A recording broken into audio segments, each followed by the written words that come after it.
To order.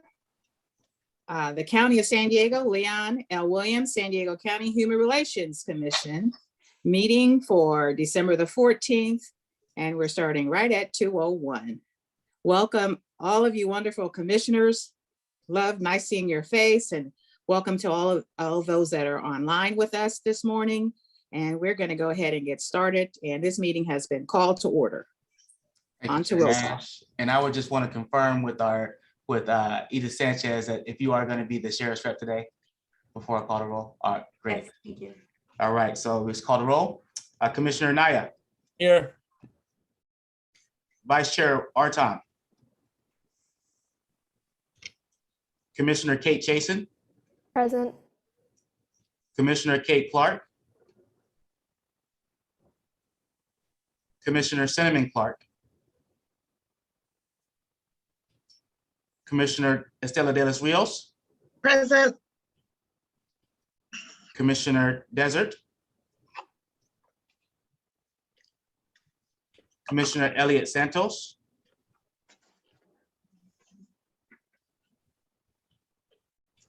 Commissioner Evans. Commissioner Farouk. Commissioner Fowler. Commissioner Garcias. Present. Commissioner Gillies. Present. Edith Sanchez on behalf of Sheriff Gore. Present. Commissioner Griffith Jones. Commissioner Hassan. Present. Commissioner Hodges. Present. Commissioner Ishmael. Present. Commissioner Corey. Present. Commissioner or Vice Chair Murray Ramirez. Formally present. Vice Chair Murray Ramirez. Chair Nash. Present. Okay, thank you, Nicole. Chair Nash. Present. Commissioner Elena Perez. Present. Commissioner Ramirez. Hermania Ramirez. Present. Commissioner Ryman. Commissioner Roberts. For sure. Commissioner Ruderman. District Attorney Summer Steffen. Present. Commissioner Villaforte. Present.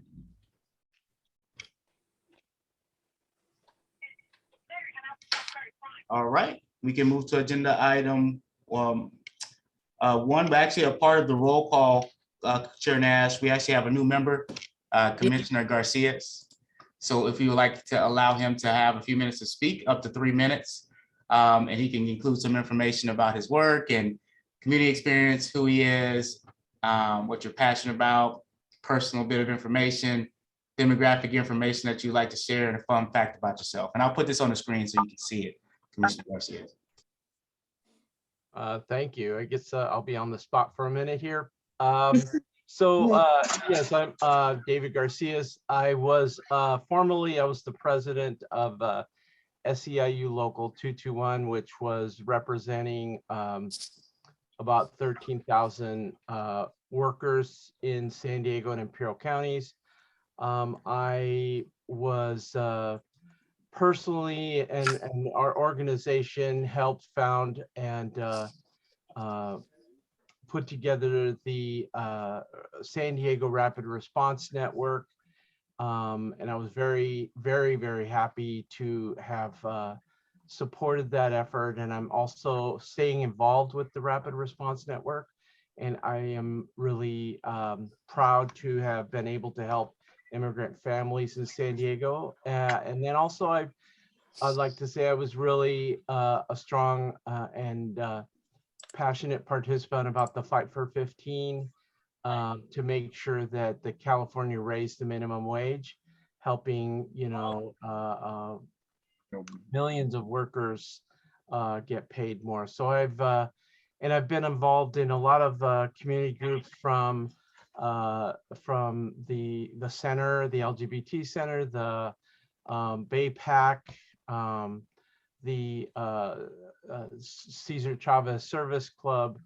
And then also I've worked with many of you. I know Taha and I have worked together, and so I've had a really and then Kate Clark and Ellen, and so I've had a great opportunity to work with many of you and Nicole Marie Ramirez, and so I'm very passionate about making sure San Diego has the best services from San Diego County. And I know my experience working with the County of San Diego as the president of the Workers Union to make sure that the county does better for all its citizens. And I truly believe that this county can be much better in giving services to all the community and even those left behind. And so I do feel very strongly that this commission could be a great platform for that. So I really want to lend my voice to be able to help that happen. And and then one last thing, I was a strong supporter and creator of the Invest in San Diego Families Coalition, which helped bring together a large number of community groups to be able to fight for better county services. So I hope to lend my voice to this great commission and be able to help in helping further the clients of San Diego County and making sure they have the best services, and that these services make our community great again. Thank you.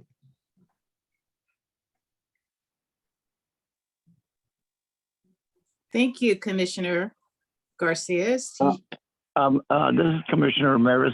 Who appointed Commissioner Garcia? Right, I was going to ask that too. I'm representing the San Diego Rapid Response Network, and I believe it was Supervisor Fletcher. Right. And you replaced Thank you. the great Norma Chavez. Yeah, I don't want to thank say you. the word replace. I'm supporting supporting her. Norma is a great person, and I definitely wouldn't be able to replace her, but I can definitely support all the work she does as well with the ACO. Absolutely. Absolutely. Thank you and welcome.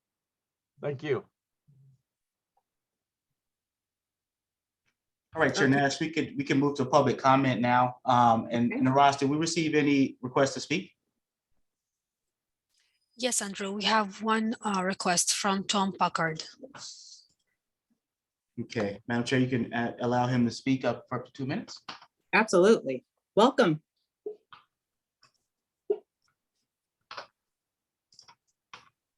Oh, hello. Actually, can you hear me? Yes. I had put in an e-comment. I don't remember putting in a request to speak for this meeting. I think I've spoken at past meetings. So I hope my e-comment showed up, but I wanted to comment on the meeting I observed when the issue of transgender people came up and the word abomination was used with reference to transgender people. And that surprised me a lot. It seemed inconsistent with the way I understand human relations. And my question is, what are your formal guidelines for how issues of diversity and maybe even hate speech are presented to members, and what kind of training do your members get on that kind of use of speech and dialogue? I hope you can make that information available to the public. And thanks for your attention. Thank you. Thank you. Any commissioners? We do have a few minutes. Any commissioners want to respond? It is actually on our agenda, Mr. Packard, to discuss today as well.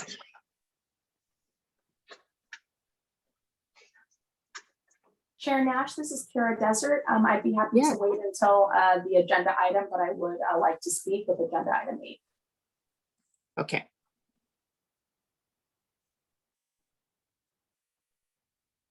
Did you want to make a few comments now or when it's on the agenda? Because it is on the agenda. Your pleasure, Chair Nash. I'm happy Okay. to speak now, and I'm happy to wait as this has been agenda. Let's speak to it on the agenda when it comes to the agenda item, because we want to spend some productive time discussing that particular issue. Thank Okay. you, and I appreciate the public comment. Thank you. Okay, can we move to agenda item 4? We can, Madam Chair. Not seeing any additional hands to speak or comments.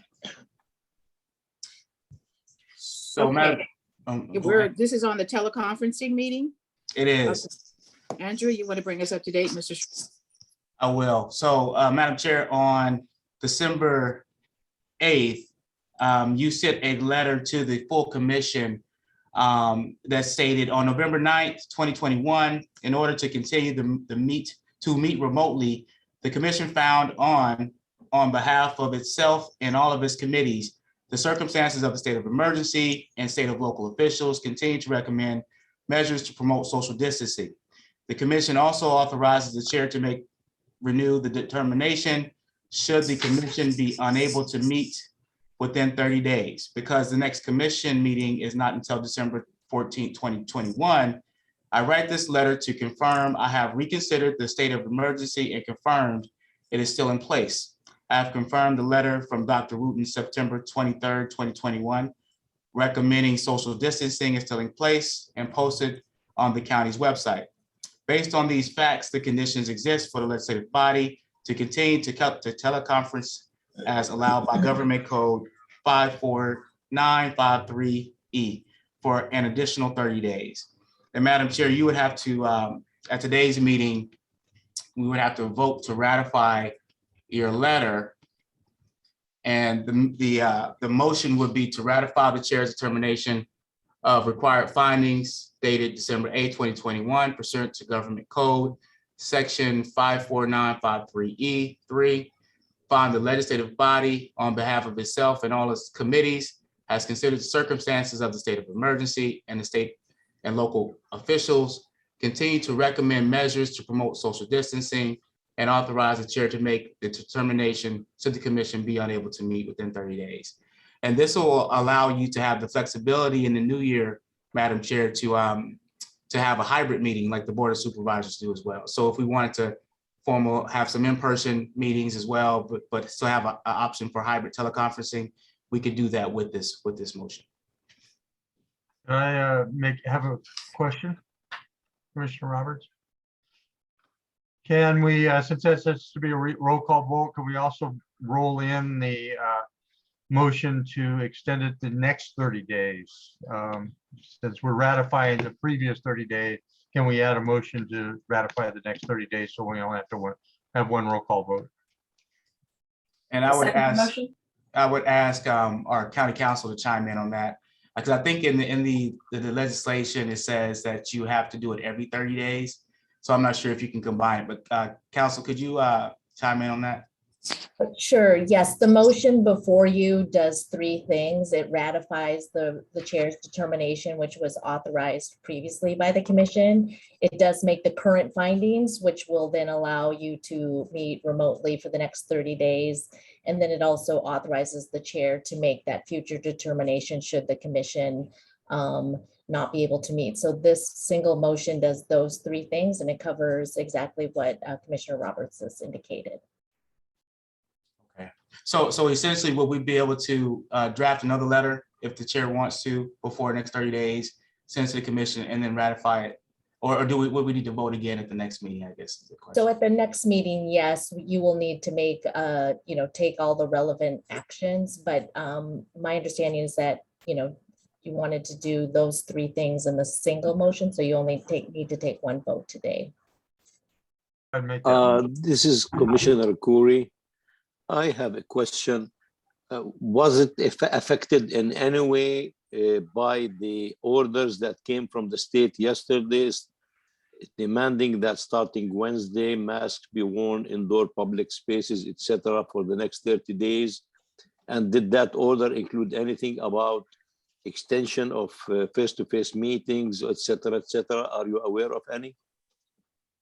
Well, Well, this was already extended, and I don't think that the mask mandate had any impact on it. But Rachel, again, if you don't mind, could you? No, I agree. So Okay. this is separate from that. However, if in the future, the commission will meet in person, at least in part or in its entirety, then under the current orders, masks would be required to be worn regardless of vaccination status.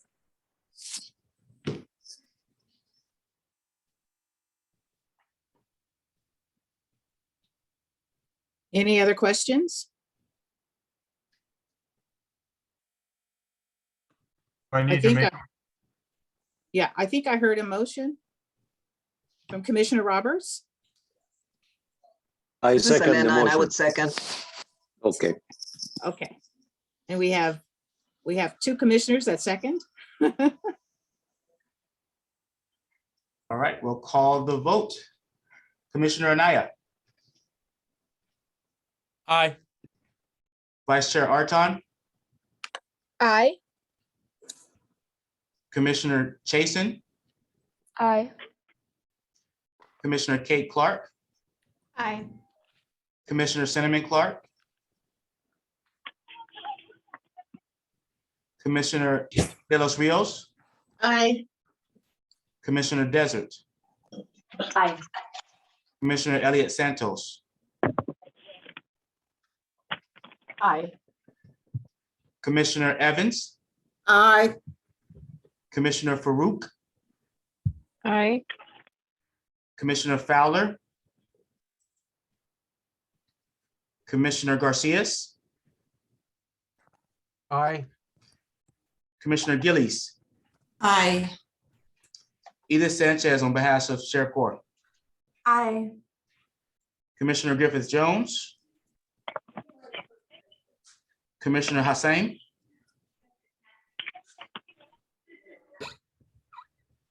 Commissioner Taha Hassan, Aye. Commissioner Hodges, aye, Commissioner Ismail, Aye. Commissioner Cody, Aye.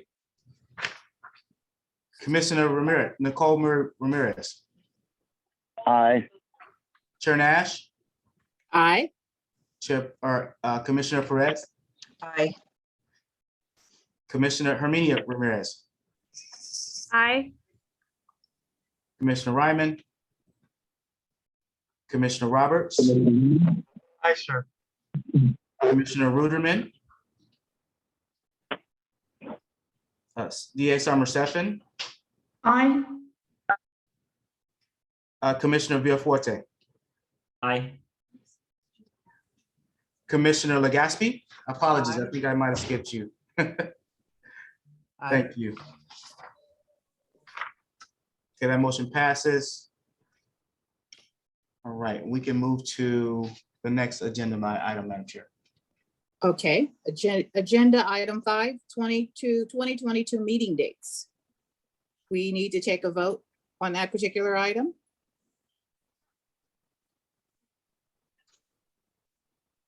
I have a question. Yes. Sure. Okay, for the meeting dates, the time's not stated. Do we know what time they'll be meeting? Will it be the same time as now? For now, we plan to keep the same time unless the body wants to change that time. I'm sorry, could you repeat what you just said? For now, we're planning to keep the same time, which is the 10 a.m. time, 10 to 12. But you can Excellent. absolutely vote to change that time if you like. I hope not. I have school board meetings on Tuesday. This is Commissioner Khoury. I'd like to have a motion to approve all these dates and indicate that the meetings are going to be between 10 and 12. I'll second that. Okay.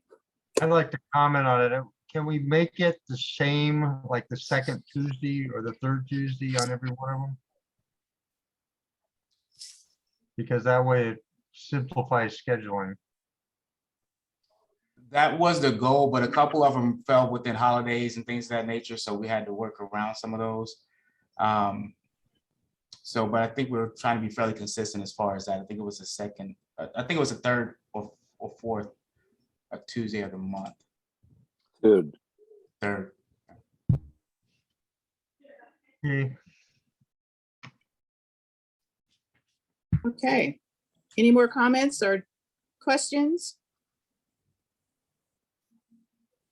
I would like, just for the record, for us to think about holding some of our commission meetings in the evenings. That has been a request by community folks that work during the day. So let's, of course, stick with the schedule now, but let's be mindful that there are individuals that would love to join us, but work during the hours that we meet. And we could, Madam Chair, I believe on the bylaws, we just have to have the dates voted and approved.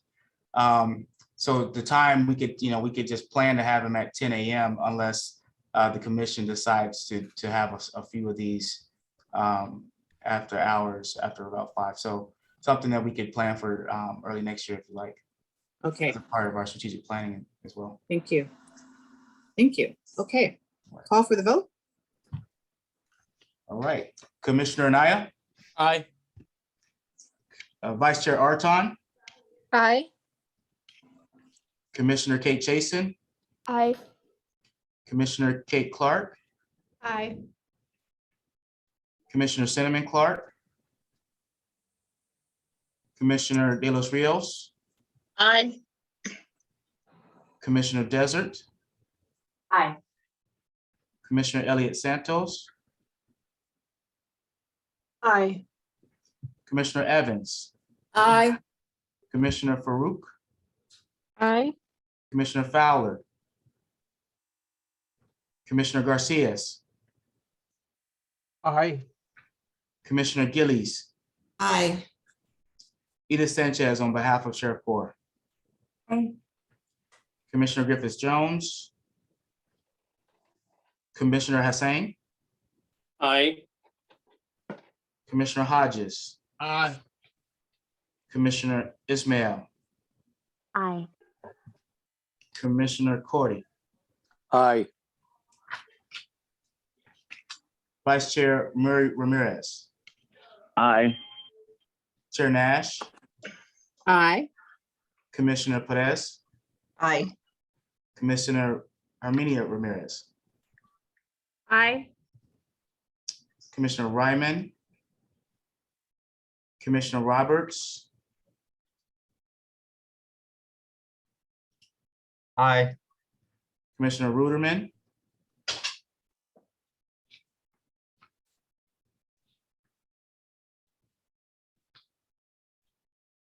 Commissioner Legaspi, Aye. Commissioner or District Attorney Summer Stephan, Aye. Commissioner Villaforte. Aye. That motion passes. Excellent. Okay, agenda item 6, bylaws, attendance, absence requirements. We wanted to bring this issue to your attention because next year we like to start enforcing or kind of bringing this attendance requirements to the attention of the commissioners. And I wanted to know what the bylaw said. So Mr. Strong, could you kind of take us through the bylaws in terms of attendance requirements? Absolutely. And these are the attendance requirements that fall within section D about concerning vacancies within the bylaws. And there are only a certain reasons to where vacancies can be posted or folks can be removed or seats be posted if people do not attend. And if we don't revise the bylaws, like I think we're considering in the future, this is what it says. So there are only A vacancy shall be recognized before the expiration of the term upon the occurrence of any of the following: the death of the incumbent, the resignation of the incumbent, and the removal at the pleasure of the appointing authority or nominating authority. The incumbent is no longer a resident of San Diego County, and then we get into the absences. So the incumbent's unexcused absence from more than 1/3 of the regularly scheduled meetings in any 12 months, or 3 consecutive regular meetings, an incumbent will be allowed 1 excused absence per year. An excused absence will be granted if the incumbent provides the chair and vice chair prior written notice of the absence at least 24 hours prior to the meeting. When a vacancy occurs as a result of unexcused absences from 1/3 of the regular scheduled meetings in one 12-month period or 3 consecutive regular meetings, both the incumbent and the nominating supervisor, organization, or commission shall be notified of the vacancy by the chair. Vacancies shall be filled by the applicable nominating authority specified in Article 2, Section 8. Absences anticipated to exceed 3 consecutive meetings may be excused as a leave of absence at the discretion of the joint concurrence of the chair and vice chair.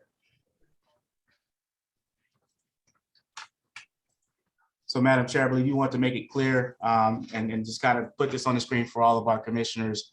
As we know, attendance is really important as we try to make sure we move forward, especially in the new year with our strategic plan and our goals. So,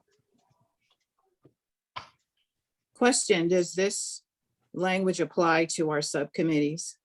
it does not apply to the subcommittees. If we wanted it to apply to our subcommittees, we would have to revise our bylaws. I believe that's accurate, County Council, if you want to. Yes, that's correct. Okay, so we would have to revise the bylaws and make it applicable to the subcommittees Okay, as well. because the reason I asked, because there have been times that we haven't reached quorum during our subcommittee meetings. So if quorum is a requirement, it seems like, anyway, the language of attendance should also apply as well. But again, we'll take it up when we review the bylaws. Any questions or comments from the commissioners, fellow commissioners? Commissioner Roberts? I think we have several members that have really failed to show up for meetings. So I think at one point in time, I kind of asked the county to give us a report on who's attending and who's not attending so that we can address it this year, so we can start with an aggressive approach to getting everybody at meetings next year. So I know I take a great deal of pride and opportunity to get my bottom back in my chair for every meeting I can get into, even if I have to fly back from out of state on that morning. So I think we need to kind of have that dedication to making this all happen. So, and we do have very specific rules right now, and I think we have some people that may be out of compliance with that. And I'd also like to propose that we do the bylaw change to extend those absence requirements to subcommittees, or at least give people the option to withdraw from the subcommittees so that we don't have lack of quorum issues. Thank you, Commissioner Roberts.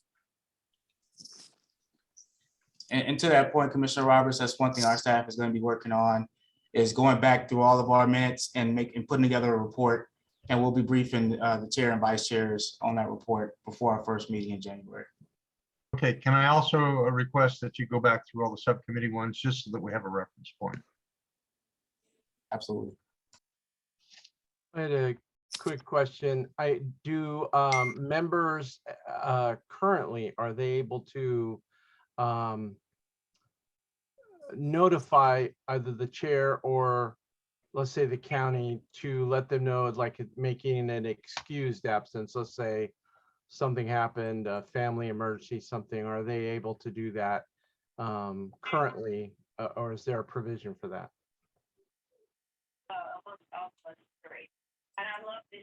There is a provision for that in the bylaws, and it's in that same section to provide a written notice, I think within 24 hours that you have. And you can also have, if you ask for those consecutive 3 absences in advance, you could be technically be put on a leave of absence at the approval of the chair. So that's also opportunity if there's something going on, a family emergency, and it lasted longer than just one meeting. There's a clause for that. But again, if we revise the bylaws, we could be really thoughtful about what that could be based on what the needs are. And I do know that in, I was just Go gonna say, ahead. you know, in another commission that I'm on, where those excuses, or let's say somebody asked for an excuse to be off, those appear on the next agenda, so that at the, let's say for some reason I wanted this particular meeting off, I would contact Ellen or yourself, let you know I wouldn't be here. And then at the very next meeting, that excuse form would show up on the agenda that I was excused. And it would be part of the consent calendar that the commission approve the excuse of the individual for not attending. This is Vice Chair Ramirez. I'm very interested in the report you said you got, Commissioner Roberts, concerning the update on attendance. I think that we should, Madam Chair, that you and I and our fellow Vice Chair should get that report, see, and then give what I call a courtesy call to those commissioners that are lacking in attendance and find out where they're at. I think that would be a big major step in dealing with this absentees. I think that'd be great. I have no problem with that at all.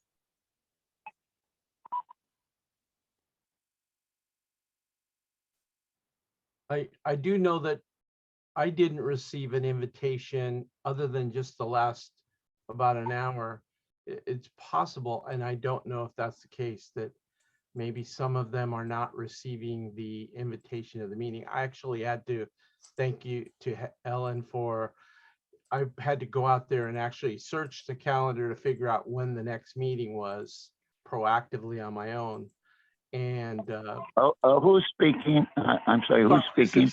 This Commissioner Garcias. Uh-huh. And I was going to say, I did not get an email until about an hour ago. And then I had a very nice email from one of the staff saying, hey, are you going to attend the meeting? Did you accept the Outlook invitation? I hadn't gotten an Outlook invitation. And so it could be a possibility that some of these members may not be getting the invitations either.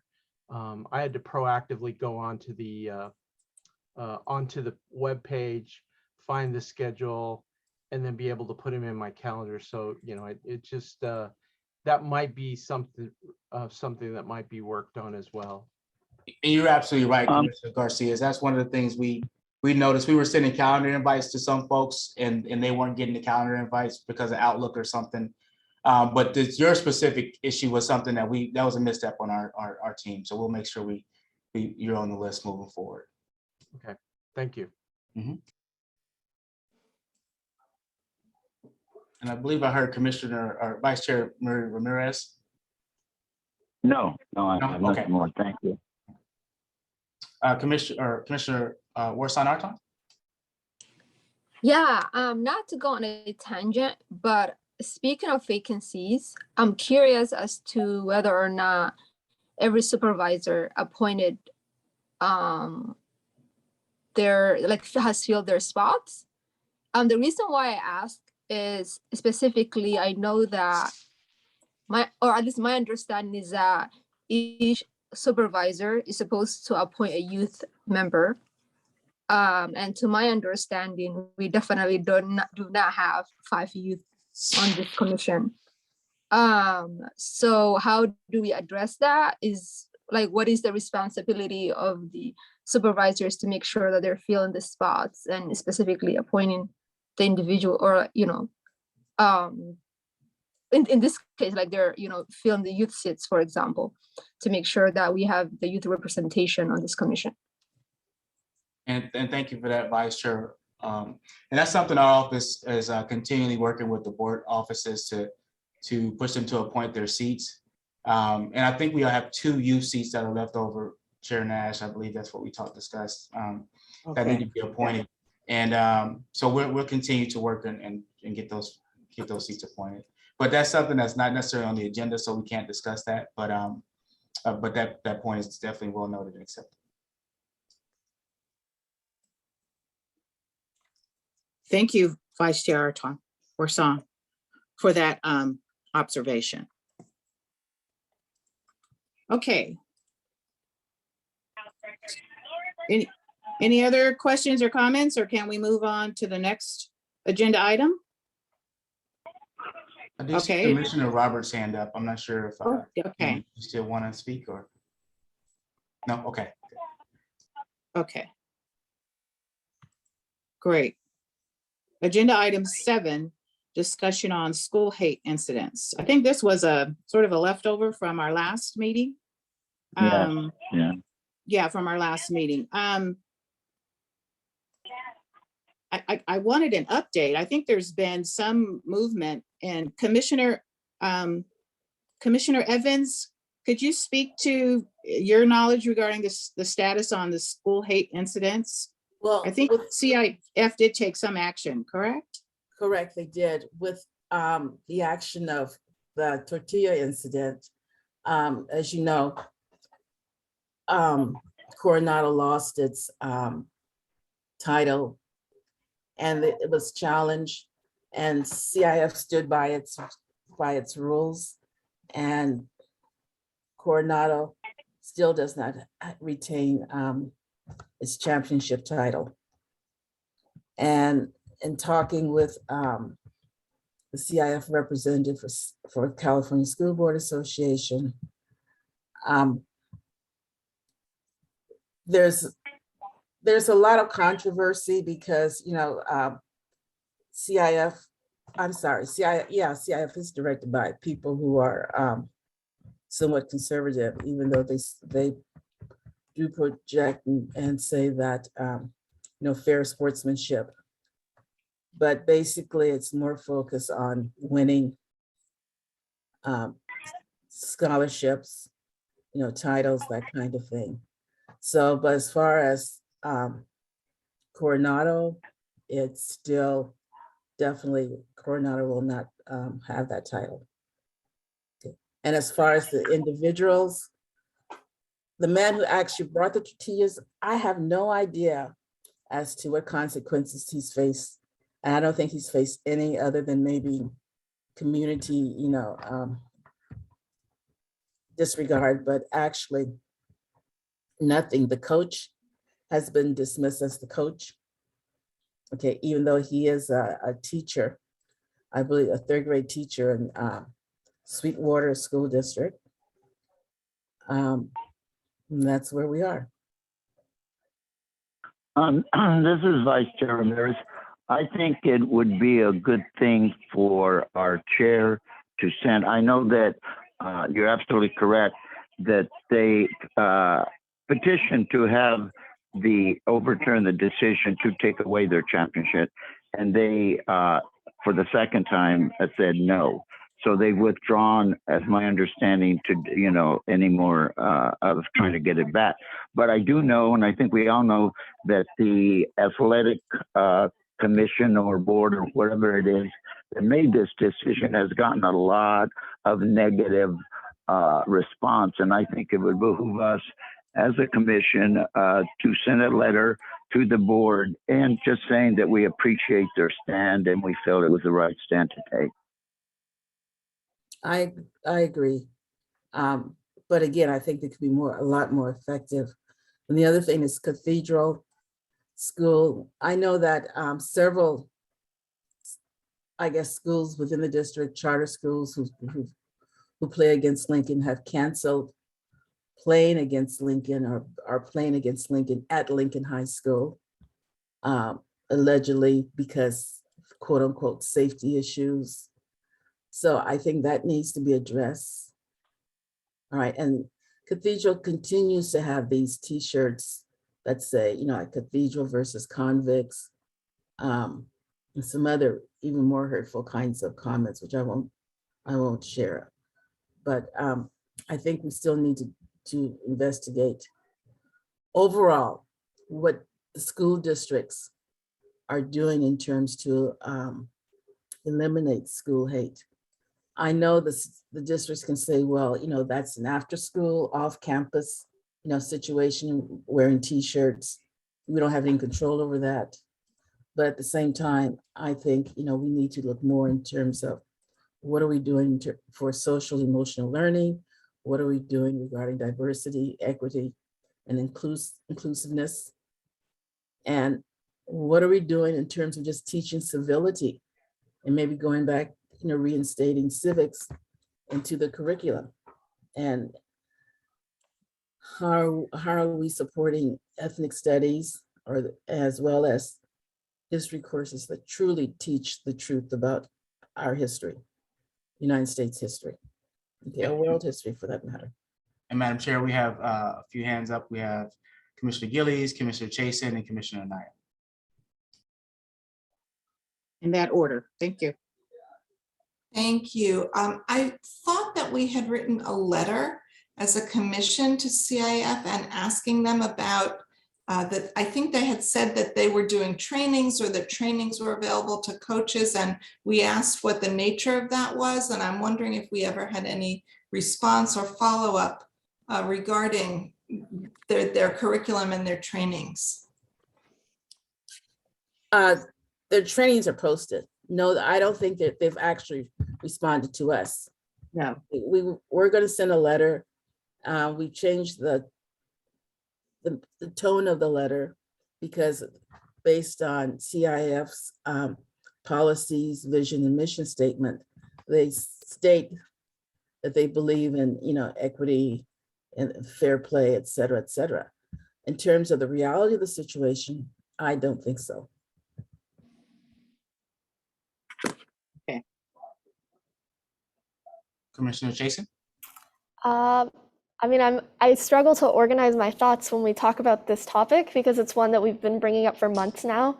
I believe we've been bringing it up since May or June, and we're still we're still in the same place. In this instance, there was a resolution.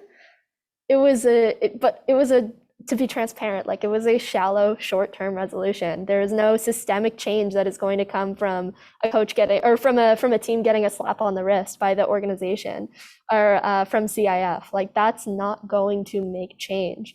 Mm-hmm. And so, in terms of action that can be had and action that can be seen, it's something that I feel that either we as a general commission or us as the youth subcommittee, that's a thing that we can take on going forward as saying, okay, well, if you are not going to put in the time to make those concrete steps to make that systemic change, we're a group that is willing to put in the work so that we can see those changes that we want to see. Because I do think a lot of it comes from education. A lot of these incidents that happen come from a place of ignorance. They come from a lack of education and prior knowledge on those topics and the historical implications that come with it. And I know in my school district right now, they're trying to draft an ethnic studies curriculum, which is something that's in general, ethnic studies curriculums are being hotly debated right now around the country. But it's the place to start making those changes. So even though schools can say, oh, well, this is an off-campus event, or this is an after-school event, those things can be traced back to the fact that the students just didn't have a thorough education and thorough knowledge on those topics. So I think there is bigger action for a more long-term solution that can be had here. Thank you.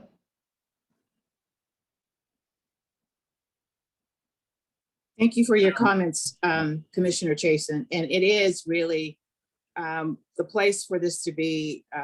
School hate incidents is with the Youth Commission, and we're here stand ready to support you, Commissioner Chason, and your committee, possibly some collaboration with Commissioner District Attorney Summer Steffens' youth commission that she has, and other commissions in the county and the city to make this front and center formats like town halls, workshops. I do think it's going to be a long haul. But we stand here ready to support in any way we can in that particular work. District Attorney Stefan, do you have or your office involved with school hate incidents? Do you have data or information on that? Yeah, we absolutely are. We have a contact with all the school districts to look at threats to school that include hate crimes. We're very, very active.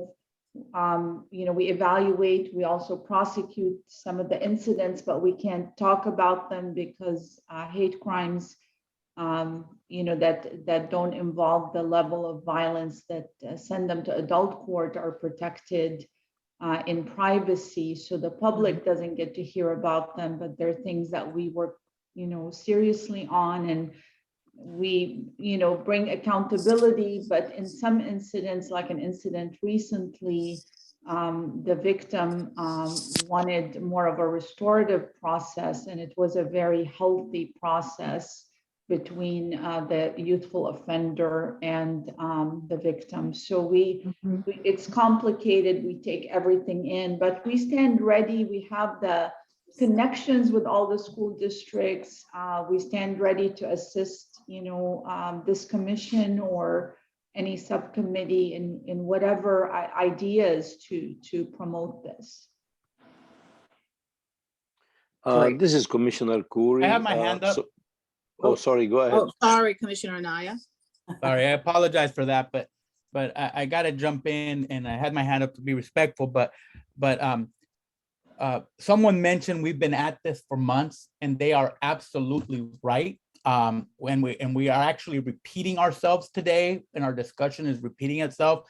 And if I remember clearly, and I think I do, we drafted we took action on very specific action items so that we wouldn't be in this position months later. And I'll get to that in a second, but I want to cover a few other points. The first point, and one thing that I want to just put out there, because it's my initial gut reaction when I hear this. Let's stop referring to this as the tortilla incident, and let's refer to this as the Coronado school incident. There's just something about that to me just minimizes the conversation. And the reason that bothers me such is because I think someone else mentioned the Lincoln incidents, and we haven't mentioned or even had discussion on the recent Bonita Vista High School incidents. This is not new. This conversation, people say months. No, this is decades worth of conversations. And this is where I start getting a little frustrated at this process. I know we established our youth commission, but that was part of a larger strategy and concept about and our youth commissioner brought it up about education. We specifically brought up in our action items exploring and possibly implementing, and we put a time frame by this upcoming summer, some type of pilot youth program that the county would bring forward in some case, and that we would do the research and prepare and move forward to that, so that there'd be some tangible action steps. It wouldn't be resolved overnight. We wouldn't have a program overnight. We wouldn't, we were going to explore our current, we have partners on here who do youth-based programs and school-based programs. And how do we integrate those resources? How do we, it's funny, we asked the DA if we have these resources. We've had this conversation about the resources the DA has. How do we take all of that? And I think where we're at today, and we've been counting on staff to kind of lead us in this process, is we really need to sit down, do that audit, sit down and strategize as to next steps, because we have a timeline according to those action items that we approved by this summer to have something, a pilot of some sort in place to begin addressing this issue. Those are tangible resolutions. Someone said, yeah, we've got a non-tangible resolution. They're absolutely right. This is what we can do. And what I would request at this point is that staff come back with a very detailed update based on the action we took 3 or 4 months ago, action item by action item, provide an update, and not just an update, but next steps to meeting our timeline. I am more than happy to meet with county staff to brainstorm offline and you know, as long as we don't violate any quorum issues or any Brown Act issues.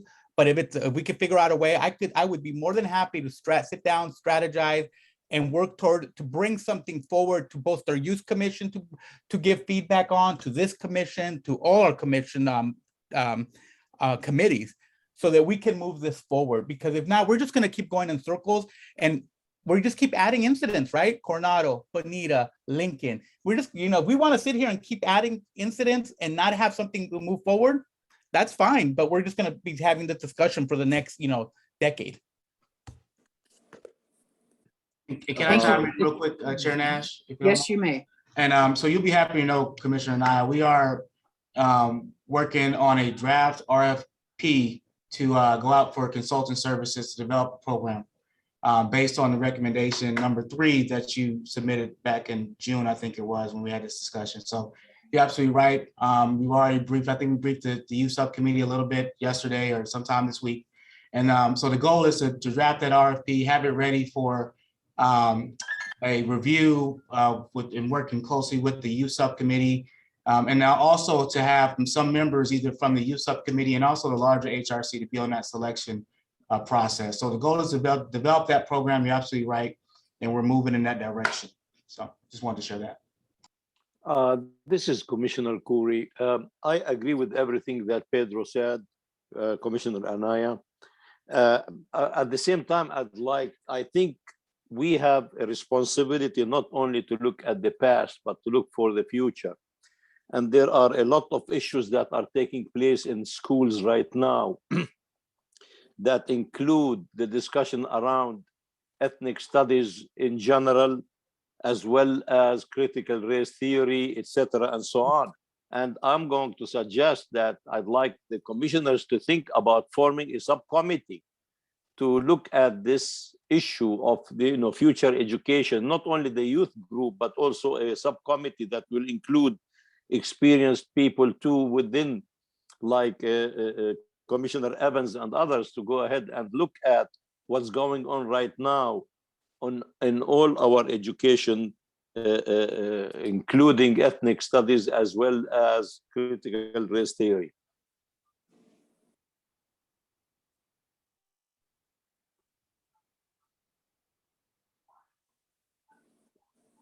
Is that a motion?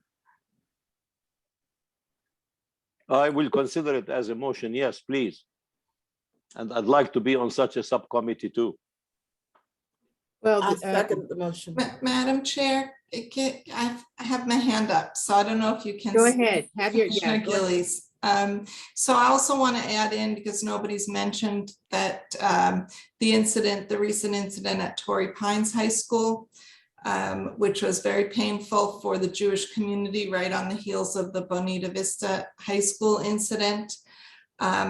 So this is definitely an issue, and I appreciate Commissioner Anaya's conversation. I want to comment on Commissioner Khoury's motion in that I'm trying to understand what the boundaries are of our commission, because I just don't think we can do everything. And I'm not sure that education is within the realm of what this commission is doing. And so I'm just, maybe somebody from staff can help me out to understand if there is a space for that within this commission. May I respond, please? Sure. This is Commissioner Khoury. If we represent the communities that we represent each on his own, as well as represent the county of San Diego in general, we cannot be selective in what we represent and what we would like to discuss and what is important for our communities. Ethnic studies is a very important subject to the Arab American, the Palestinian American, the Muslim American within our communities. And accordingly, if we represent those groups, they have to be discussed. That's the way I look at it. I think it's part of what the Human Relations Commission is supposed to be. Thank you. And quite frankly, the schools are overwhelmed right now. So we need all the help we can get. If there's someone out there can make a positive contribution to how the school school districts are functioning, excellent. School boards only reflect and represent the folks who elect them. I think it's real important. And when we talk about something like ethnic studies, realize that it begins in the community. Someone or groups in the community will go to their representative, their elected official in Sacramento and say, hey, we have this great idea for this program, this class. It then goes to the California State Board of Education, and then it comes down to the school boards, assuming that it's passed. So from that little embryonic idea to this major program that we have now going, the community is involved every step of the way. The community drives the school board. The school board drives the superintendent, and the superintendent drives the district. But again, I think it's important that our voices are heard, that we're not complacent, and that education is over there somewhere. No, remember the purpose of education is to maintain the status quo. I feel our commission is to change the status quo to a new quote unquote status quo. Okay, so education is the foundation for democracy. It is the most important aspect of our community. You think about it, like everything starts with the school in terms of the school. If you have high achieving schools, you have high property values, you have companies wanting to come in and establish businesses, you have a community that quote unquote is safe. So education is the foundation, and we need to be more actively involved. Schools are begging for positive community engagement. I know like some school district members have been threatened within an inch of their lives. They've been followed home by aggressive people. Their families are at risk. So definitely, this commission has a place, if not a vanguard, for promoting quality education. And remember, the other thing is that these students, they start school when they're 7. Now, they've already had 7 years of parent training, and we have to spend a good, another 7 years changing that if it is representative school hate, or what we consider to be school hate. And that's hard to undo. Okay. I know the biblically it states, keep your child for 7 years and give them to me, and I'll, lead the way. But no, you have to unlearn and then relearn, and you're going against the values maybe of a family. And if you don't mind, may I chime in on Commissioner Gillies' question? And then I see we also have Commissioner Naya, Commissioner Corey, and Commissioner De Los Rios' hands up. But Commissioner Gillies, you were asking about this kind of the scope and purview of the commission, I believe, when it comes to education. And we talked a lot about that during the strategic planning meeting. We talked a lot about what, the types of things that we should be doing. So as far as the goal set, so to answer your question, it's pretty broad. I mean, this commission could do what it wants around promoting positive human relations in any one of the categories, and that includes education. But as far as what you could do, things like forums, the one thing that comes to mind is the fact that you do have a legislative subcommittee, you have a policies and procedures subcommittee for county government, but you have a legislative subcommittee that you could support. You could ask the county, our legislative folks to look at the different types of legislation that you might want to be able to support. But education does not fall within the County of San Diego organization's purview, which is something I think that this commission should consider. But that doesn't prevent you from having someone like the County Office of Education or somebody else come out and give presentations about what they do and how how can we support you and how can we expand some of those things as a commission? So I hope that answers some question. Commissioner Knight. Yeah, thank you. Just a couple of thoughts. The first thing I'll say in regards to, I believe, the motion that was made is that, let's stop throwing committees at things. We have committees. Let's make it fit within our structure. We have a legislative committee. We have a youth committee. I mean, we're having enough trouble getting people to show up to our committee. So let's not keep, like, every time we have an issue, new committee for this, new subcommittee, let's assign it to an existing committee for this. So let me just start with that. But that aside, it is my belief that this commission and human relations work is about creating space to have, quite frankly, some very difficult discussions sometimes, right? And provide and doing so. And it might be in the area of education, and it all blends in together. It's not, education's not independent of each other, our work life, it all blends together. And so what I'd like to put out there for consideration is, we've talked about a lot of these what kind of space can we create through some youth programming? As part of that, about 20 years ago, and I know that's a significant amount of time, but I think two of our commissioners triggered this for me.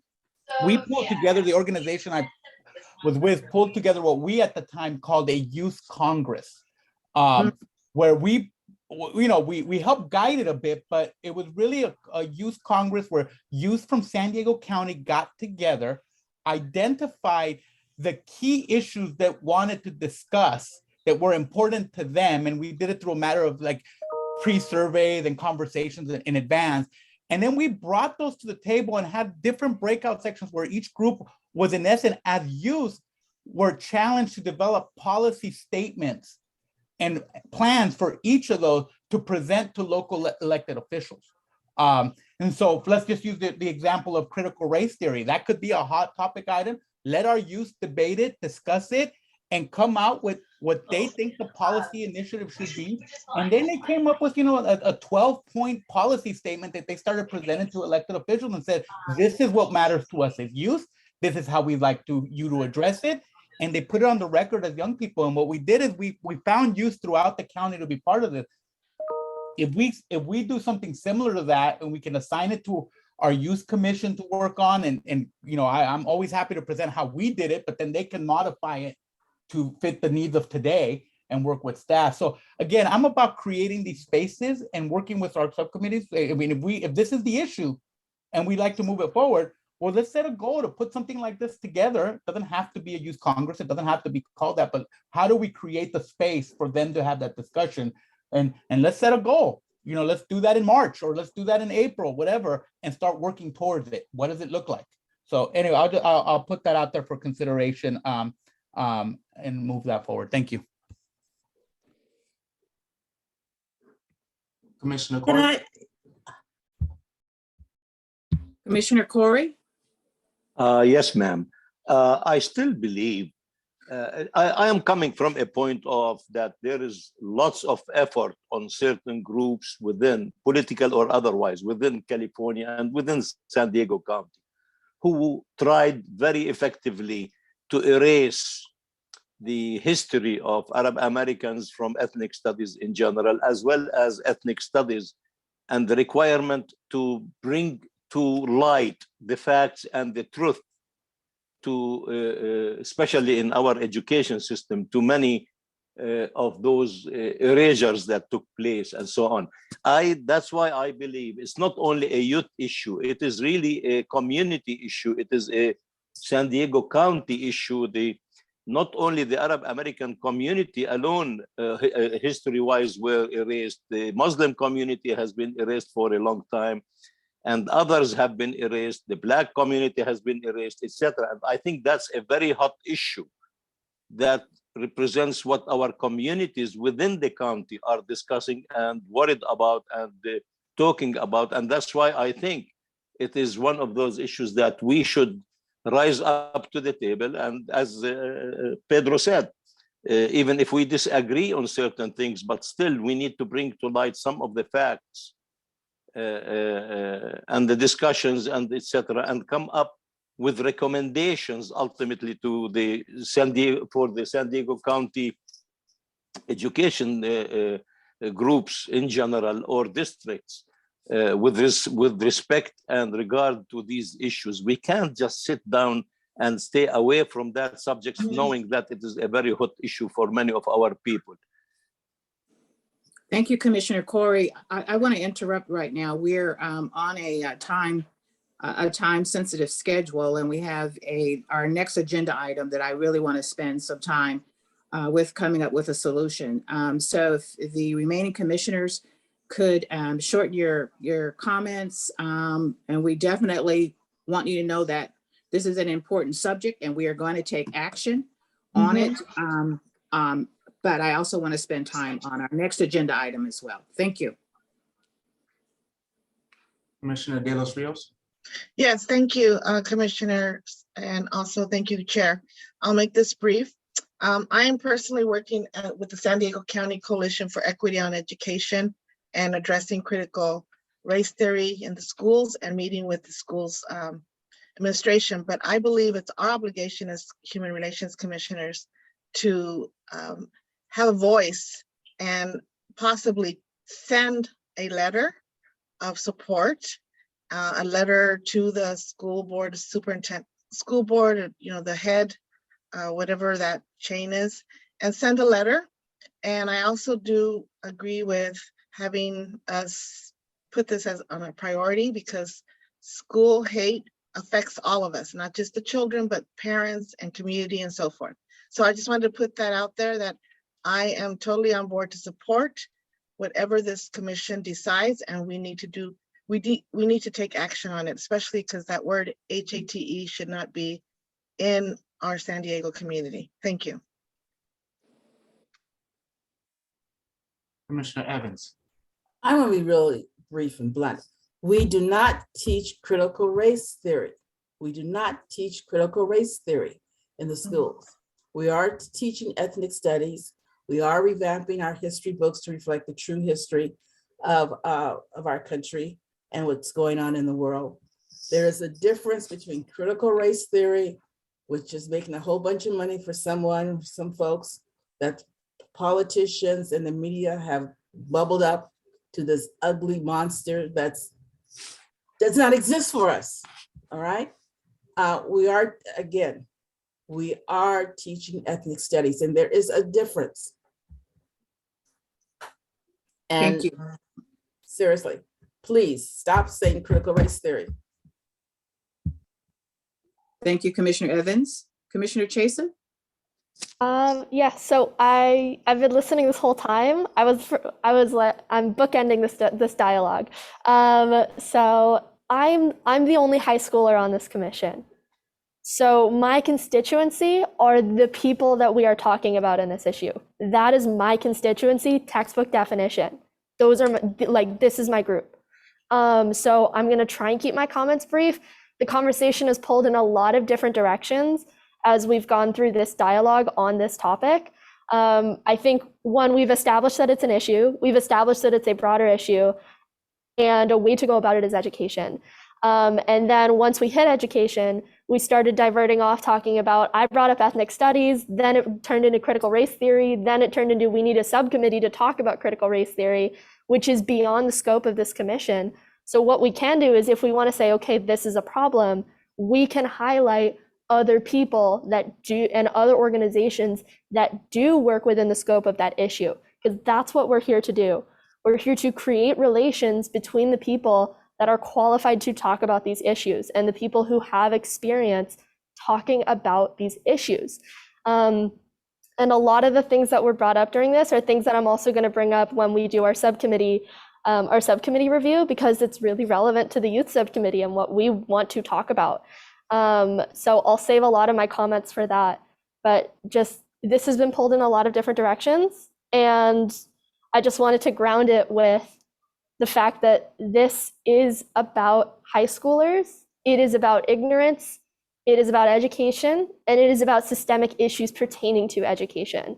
And I think we all just need to make sure that that is where we take this conversation going forward. Thank you. Thank you, Commissioner Chasen. My sentiments 100%.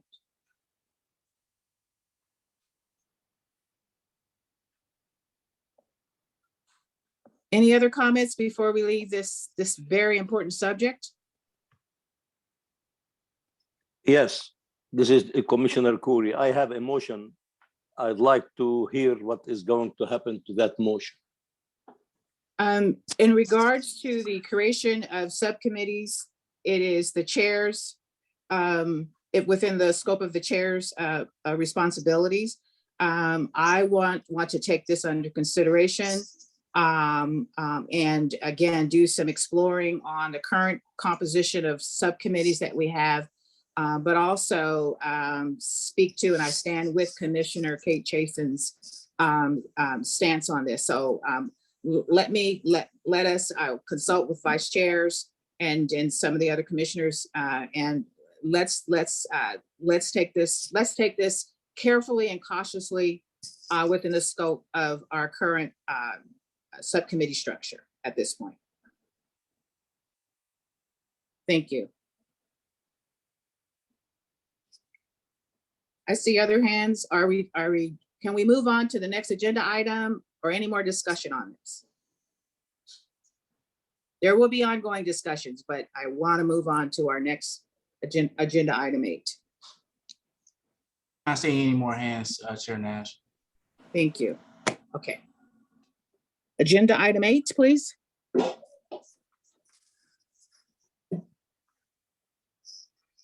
Agenda item 8 covers the letter regarding commissioner comments at the November 9th, 2021 Leon Williams Human Relations Commission meeting.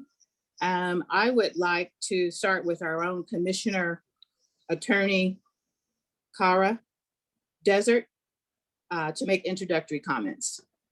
Thank you, Chair Nash.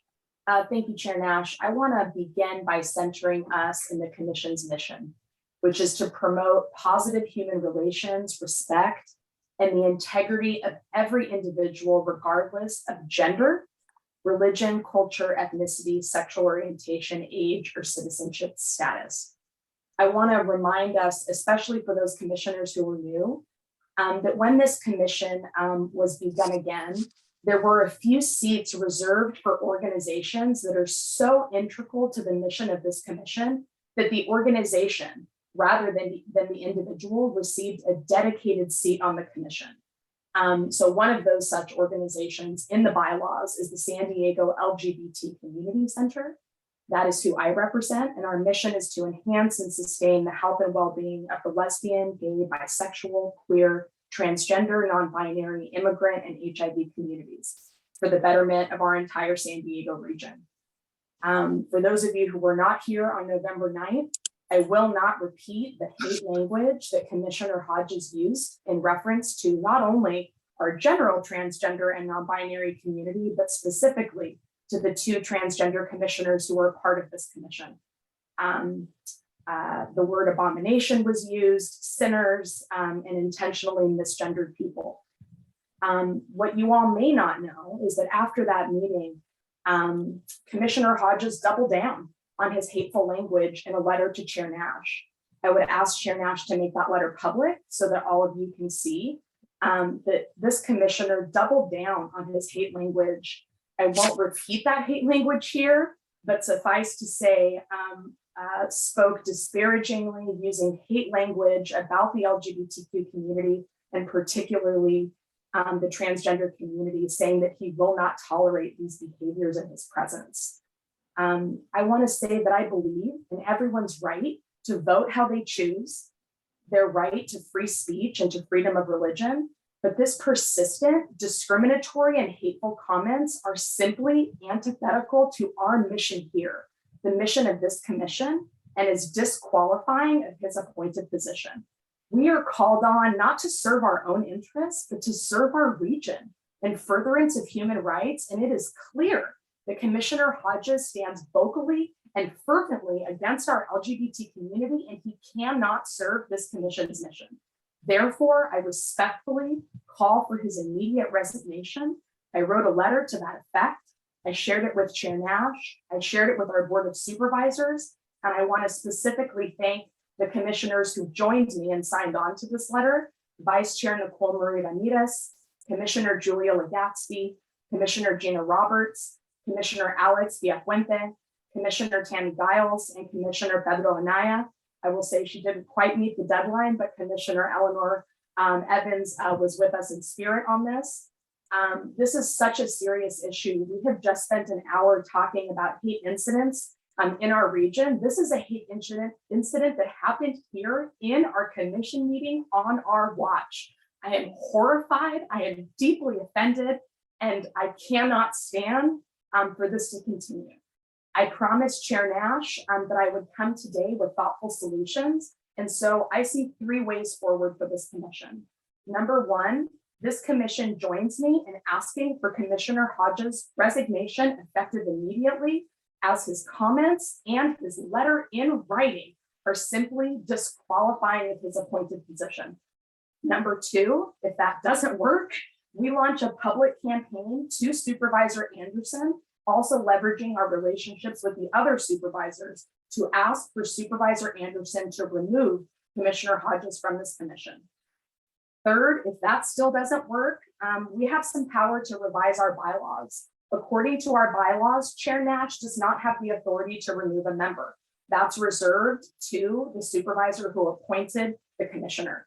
I am a member of many boards, as I know many of you all are, and that is rare. Usually, the chair is empowered for egregious offenses to remove a commissioner. So those are the 3 ways forward I see.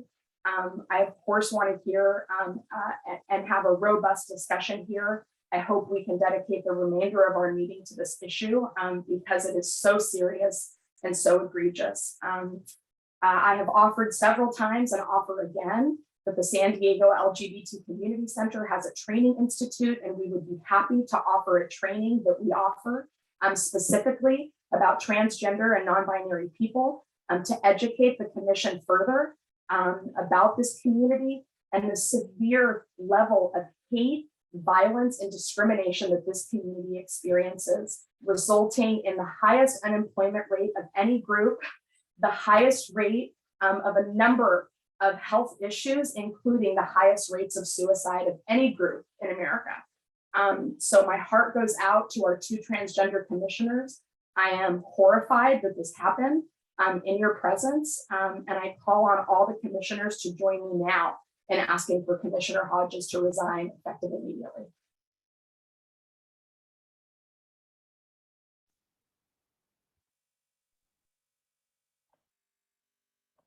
Well stated.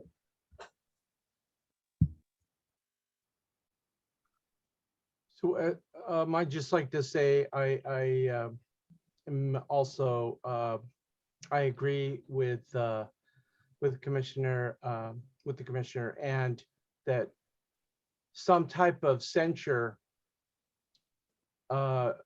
should be a part of this from the commission. If we were to vote on a censure for those statements, because it does not reflect what this commission is supposed to be doing. And I believe that it would be appropriate if we did a vote to censure Commissioner Hodges, and with the efforts included with the Commissioner Desert's comments. See several hands coming up, Chair Nash. Commissioner Okay. Corey, I see you next. And you're on mute, Commissioner Corey.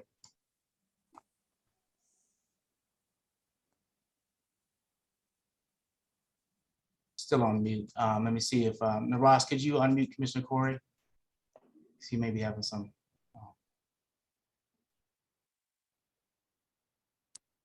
There you go. Thank you very much. I really would have liked to know about the letter earlier, because I would have signed 5 times at least. I agree with everything that was said.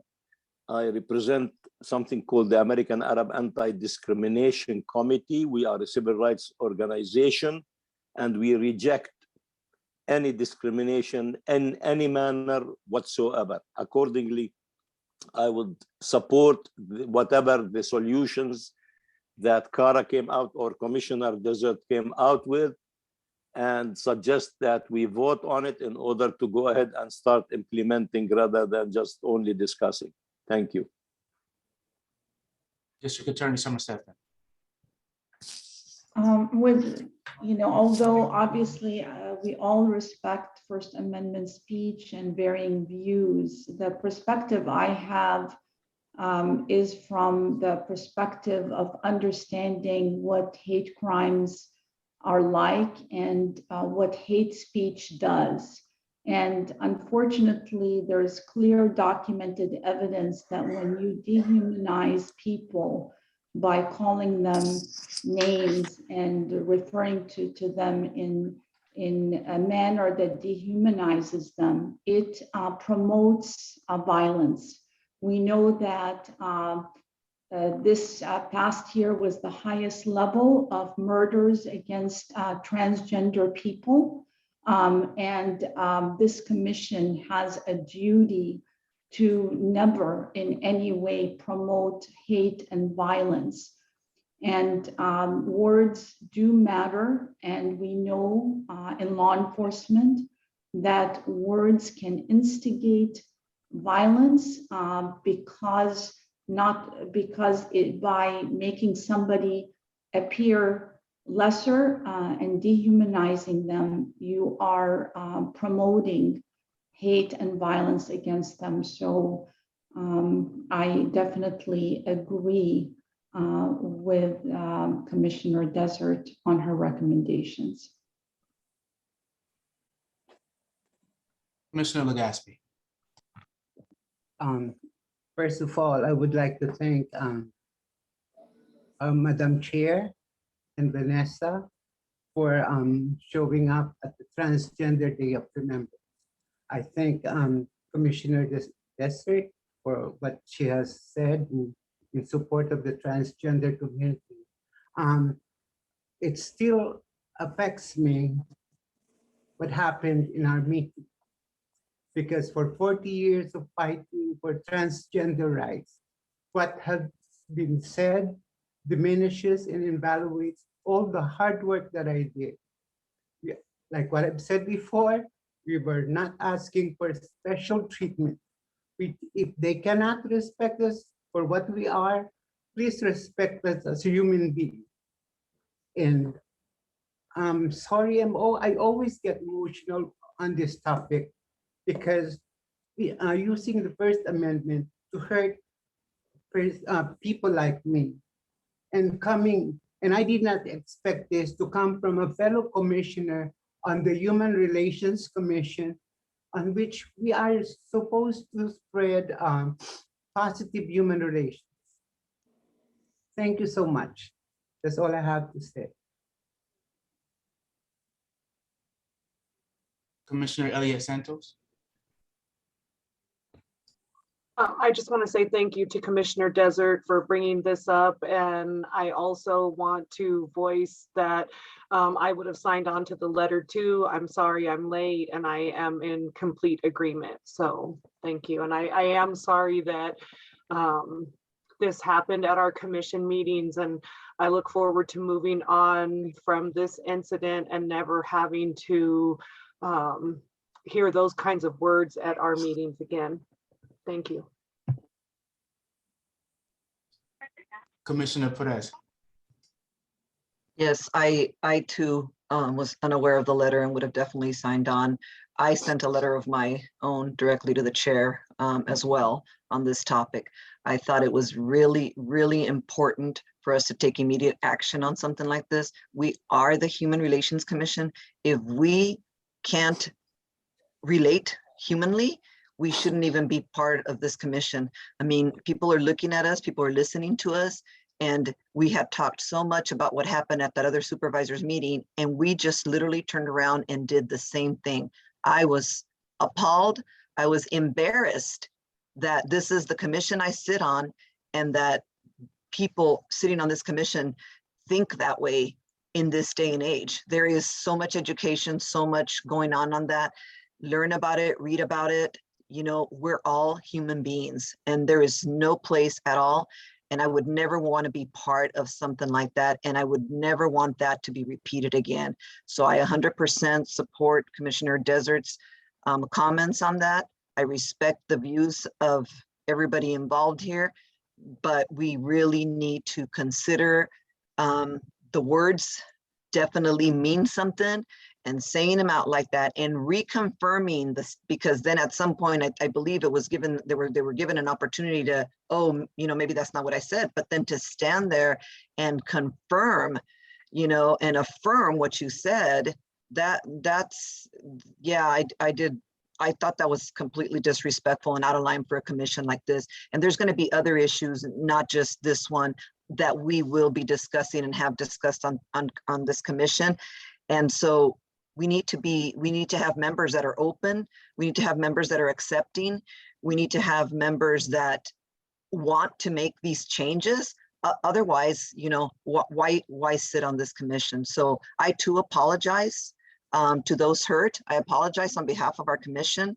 I apologize, for myself being part of this, and absolutely support what's being said, and would definitely support the resignation of Commissioner Hodges. Thank you.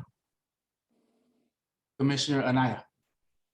Well, I want to thank our commissioners for keeping this alive and this conversation going. Our Commissioner Desert, thank you. Very well said, very well spoken. Thank you for allowing me to be able to co-sign that letter. And for those that were unaware of the letter, sometimes, we just can't wait for things. And I know on my end, I couldn't wait to reach out to some of our folks and say that I wanted to, what could I do to help? And my timing just happened to work out with the letter. But I'm also very impressed with those of you who reached out on your own and did it as well. Commissioner Julia, I want to thank you for I had an opportunity to attend the Transgender Day of Remembrance as well, and was very inspired. More than anything, I was inspired because I had an opportunity to attend with my son, and he was inspired quite a bit. And when the time is right, and when I am prepared to make a motion on his behalf to support the recommendations made by Commissioner Desert and move those forward, because I will say this, my son is not an abomination. My son is a talented, beautiful, passionate individual. And as a father, and I'm speaking not as a commissioner, but as a father, if anyone said those words to my son in front of me, we'd have a very different conversation than this professional conversation. Thank you. Commissioner Gillies. Thank you. So as the commissioner that had really the true honor of presenting on behalf of this commission an award last week to Evan Johnson, a leader in the transgender community with youth across the county, I think it would be incredibly hypocritical for us to not be taking this type of action, because giving out that award means something. It says something about who we are as a commission. And I think we need to stand up for that. And I want to also thank Commissioner Desert for bringing this forward so strongly, and to all my fellow commissioners. Thank you.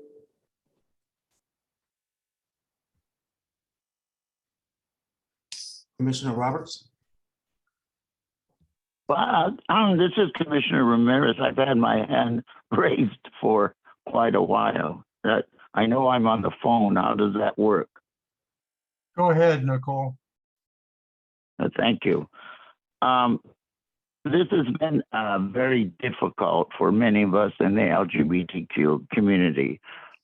If you think that that was the end of the meeting, and that Julia, and as many of you know, I'm very close to her, has went through quite a bit since that meeting, and what she was called. There's a lot of hurt, and do not think that this is not spreading within our community. The gay press has heard about this. I've told them not to write anything at this point because we really don't need this.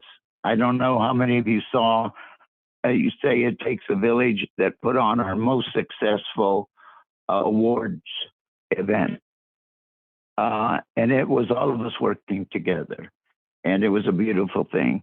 For me, having worked 30 years through Ron Roberts and Bonnie Dumanis, and finally to get this commission back, which should have been, always remember that this commission was taken away because it was giving voice to a lot of people who were voiceless. And at that time, that San Diego was even more conservative. They couldn't wait for Leon to get off that commission, and we were the first commission to go. So working all that time, and don't think, as I remind you, that we had the votes for this. If that gentleman did not wear, and I say that loosely, gentlemen, that Nazi mask, that swastika mask in the grocery store, if that terrorist action did not happen at that temple, that synagogue in Poway, we would not have had this commission. Because I can tell you, working with Nathan Fletcher, we still only had 3 votes. And then when these incidents happened, we got 4 unanimous votes. And now we have a commission. I think it's very important that we take action. And let me make something very clear. I think many of you know who the late George Stevens was, Reverend George Stevens.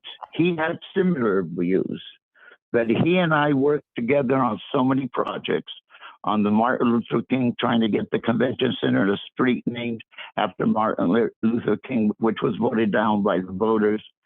He and I worked on many, but I understood where he felt on religious beliefs, but we still worked together. He respected me, I respected him.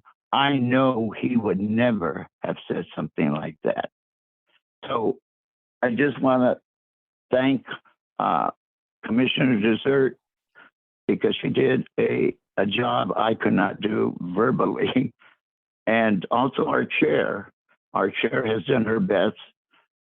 She may be quiet at times, but she is working, and she made outreach and try to work these things out unsuccessfully. So I thank her too.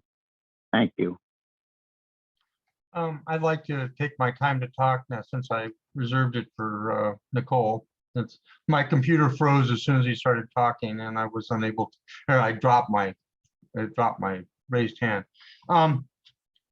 So this is Commissioner Roberts. I'm kind of torn about this whole thing, because yes, I was the target of one of the comments that Commissioner Hodges made, and it's upsetting as heck to me. But I think one thing that we are forgetting in this whole exercise, and I made the comment, and I did sign on to the letter, and I'm proud I signed on to the letter. But one of the things that I found that's a whole lot more satisfying and positive is to actually engage people that don't agree with you.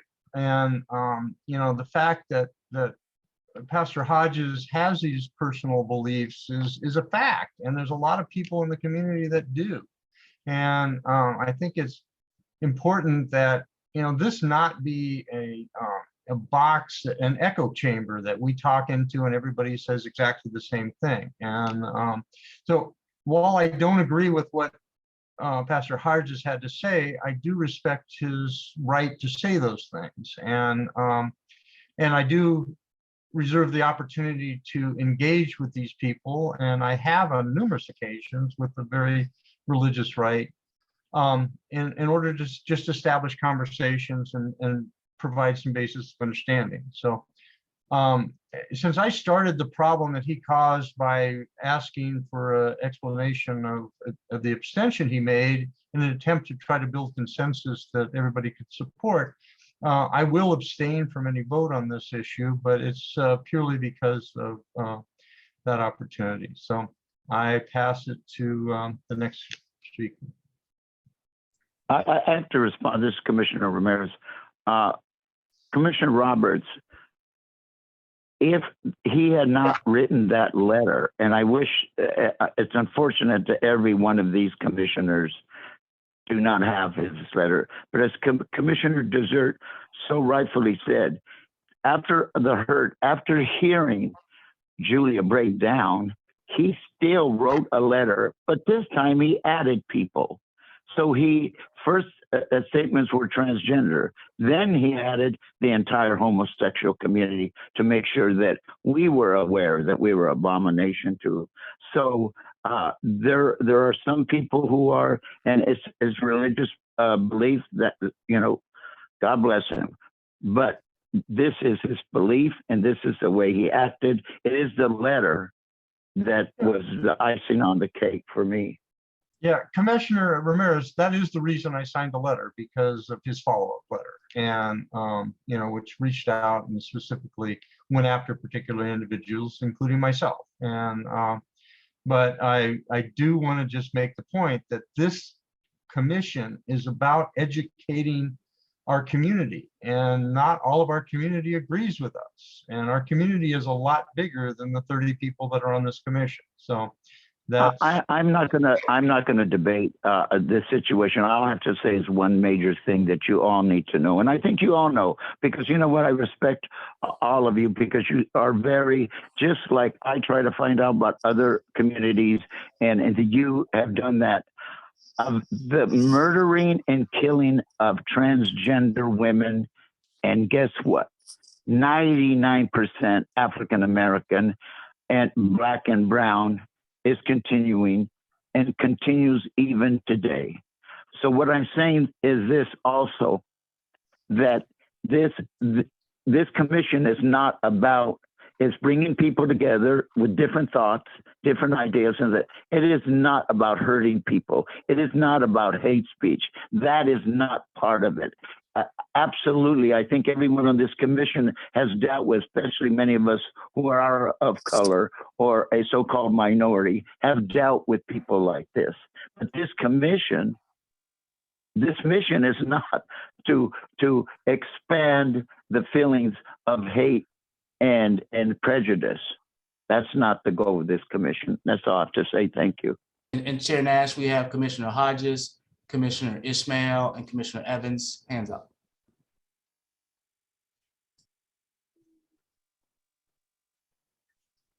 Commissioner Hodges. Ellen, you're muted. All right.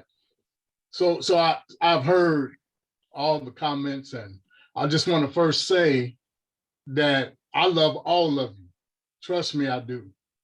I've been preaching the gospel of Jesus Christ for 28 years.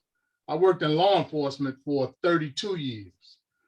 I defended and protected homosexuals in prison. I protected them from people who were trying to stab them or beat them up and the whole nine. I protected them.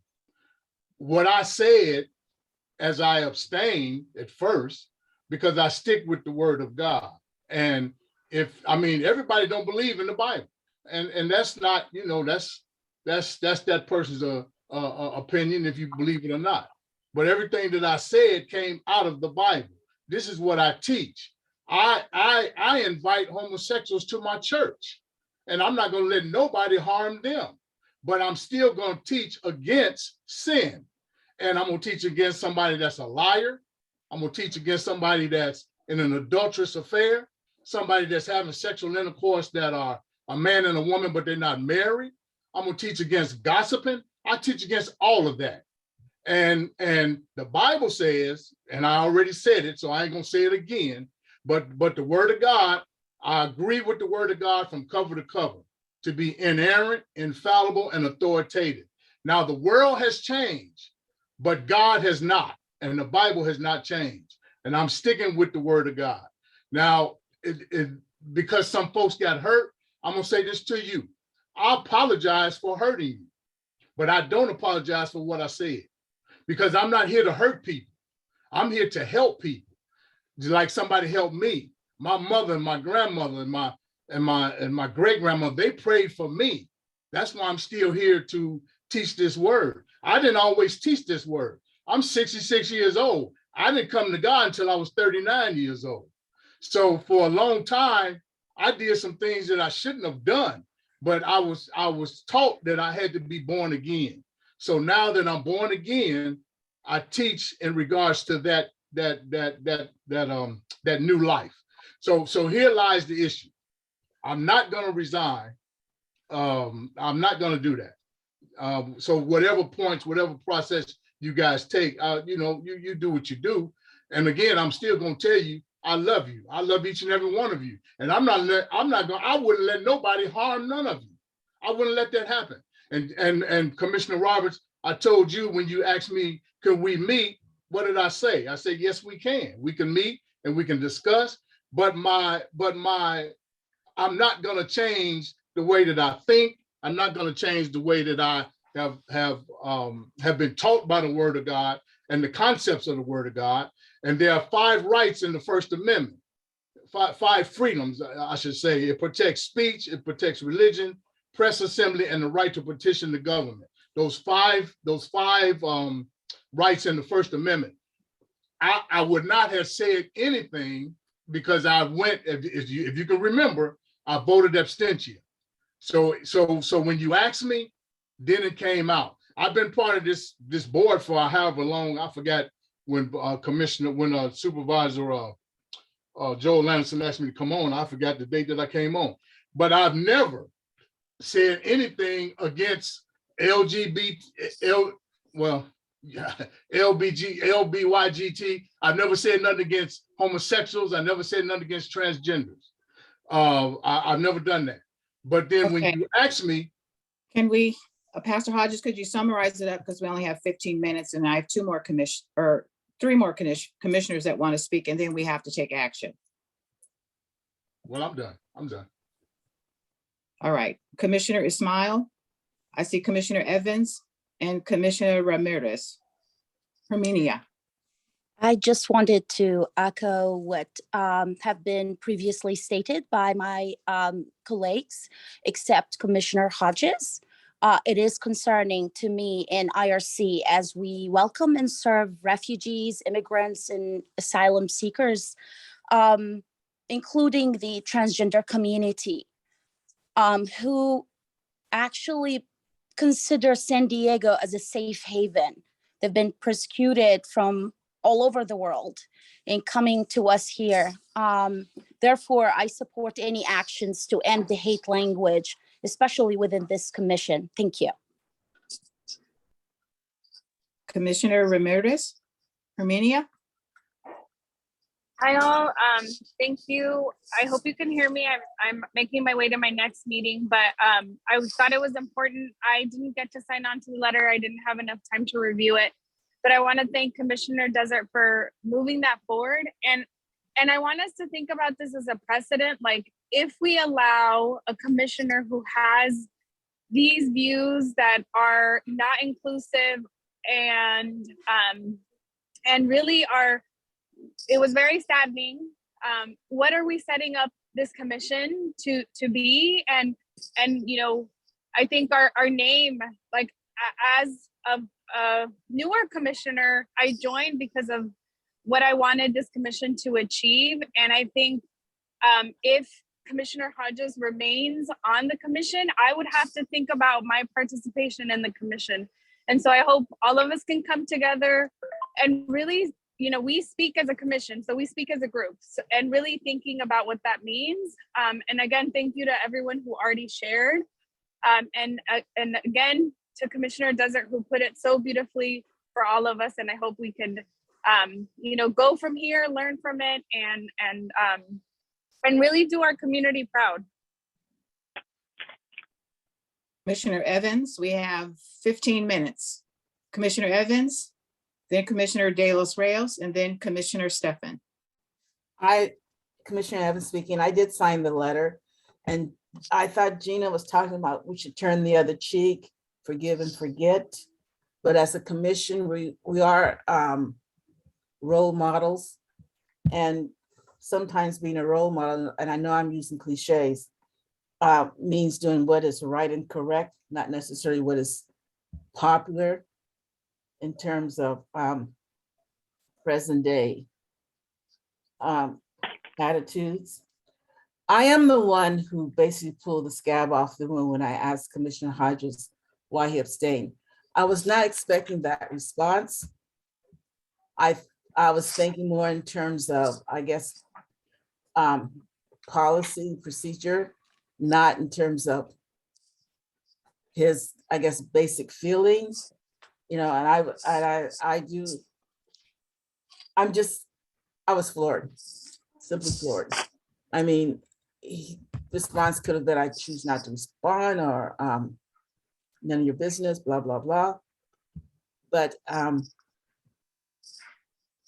that was just so inappropriate and out of line. Thank you. Commissioner De Los Reyes? Thank you, commissioners. Will you I make- agree. Thank you, commissioners, for everything that's been said. And I've known Commissioner Desert for many years. And first and foremost, my heart goes out to you, Cara. Thank you very much for expressing everything that you mentioned. I also agree. I'm in agreement. There's no room for tolerance for this type of words and attitudes. So I just want to say I support Commissioner Cara's recommendations. And again, you know, on behalf of the Human Relations Commission, I also would like to apologize for my other fellow commissioners that felt, you know, that they were not included, and that they deserve all the respect, and they deserve everything that any other human being deserves. So I just want to say my total support for Commissioner Cara's recommendations. Thank you. And Chair Nash, I do see Commissioner Murray Ramirez's hand up again. I'm not sure if that's an artifact from last time you spoke, Vice Chair. And Summer Stephan as well. And also Commissioner Desert. I also, but it was I actually know, Summer no, I Stephan. didn't want to speak. Okay, This is Nicole. I didn't want to speak. Thank you. okay, okay. I lowered my hand, sorry, I left it up, Chairperson, before. I already said my piece, thank you. Uh-huh. Okay, Commissioner Desert? Thank you, Chair Nash. First, I just want to thank all of my fellow commissioners for your comments. They're powerful, and to feel, after what happened in the commission meeting on November 9th, a groundswell of support, not only for our LGBT community, but specifically for our transgender and non-binary community, and to hear shared outrage at the comments and hate language that were shared in this space gives me hope. Not only for the future of San Diego County, but for the future of this commission, because this has really threatened what we are about and our ability to stand against hate in the work that we do, which is why the reason I know we're all here. So I want to thank everybody for their comments. I'd like to ask Chair Nash to make public the letter that Commissioner Hodges shared so that we can all have the same information. And I'd like to make a symbolic motion. I understand that Chair Nash does not, because of the bylaws, have the power to remove Commissioner Hodges, but I think sometimes symbols matter when we're not empowered to create the solution that we want today. And so I'd like to make a motion that we call for Commissioner Hodges' immediate resignation. Anaya would like to second. Okay.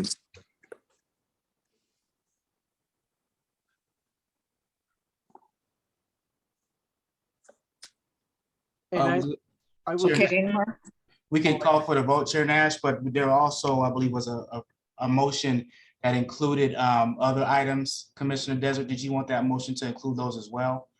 Or did you just want to? Sure. We can do it all in one motion. That's fine. I'd like to make a motion. First, a symbolic motion that this commission joins me in asking for the immediate resignation for Commissioner Hodges. Second, I'd like to make a motion that we launch a public campaign to call upon Supervisor Anderson, including leveraging our relationships with the other supervisors, to call upon Supervisor Anderson to remove Commissioner Hodges from this commission because his views and statements are antithetical to our mission. And third, I'd like to make a motion that we revise our bylaws to give the chair of this body, in this case, Chair Nash, the power to remove for egregious actions any commissioner from this commission. Thank you. I want to make a comment before we take the vote. There were actually 3 letters that went to the Board of Supervisors. Commissioner Desert, and the letter that you signed on, as well as others that went directly to the Board of Supervisors, all of the Board of Supervisors, asking for what we're asking for today. Then there was a letter that came from me as chair on behalf of the commission that also went to the Board of all of the Board of Supervisors as well. All right. And then, of course, there were some separate letters, as some of the commissioners mentioned as well. There has not been a response from the Board of Supervisors at all. And I also want to mention the letter that Commissioner Hodges sent to me directly. I did share with others. I thought it went to the entire commission. I apologize that it didn't go, but it should have went to the entire commission. But I just want you to know that some of the things that you're asking for, we've done, and we've received no response from any Board of Supervisor at all. And I refuse to reach out to Board of Supervisor Anderson. It's his call. I did not reach out to Commissioner Hodges, because that letter that he sent to me was pretty clear that he was not resigning. And again, as Vice Chair Nicole said, it took me over the top as well. I also want to say that Julia invited me, and it was also to represent the Human Relations Commission and the City Human Relations Commission, if you remember that letter we all signed on, to the Transgender Day of Remembrance. And the one thing that really stuck out for me was not just the murders of transgenders, but the large number of murders of African-American transgenders. And personally, some of those individuals I know their families. So that really had a profound impact on me personally. And it's another added piece to the whole pool of disparities among Black people in San Diego. But that took it over the top when I went to that Day of Remembrance and saw all those beautiful faces of all of those Black young people that had been murdered because of what they stand for. So I'm asking Pastor Hodges, if that's your belief system, I respect your belief system, but the Leon Williams San Diego County Human Relations Commission is not a place for your belief system. And I am a pastor myself. I'm born and raised in the Church of God in Christ. Yes, I came up through all that crazy teaching that I had to undo personally. But undoing personally means, and I go back to our youth commission chair, it goes back to education. It goes back to broadening our space, broadening our views, and changing our mindset. I know for a fact, I have family members in my own family that are struggling with sexual orientation. I love them, I respect them, I embrace them, and I don't condemn anybody. None of my relatives, none of my friends, none of my coworkers, none of them. I don't use my pulpit even to condemn that lifestyle. It is not what Jesus taught us, which was to love thy neighbor as thyself. And I love everybody as I would love myself. I embrace them. So Commissioner Hodges, we really, really are asking, I'm asking on behalf of this commission that you would resign. Thank you. Can I speak? Yeah. I think we're gonna move to the motion. Well, I'm not resigning. I know that, you already told us that in the letter. So let's take the vote.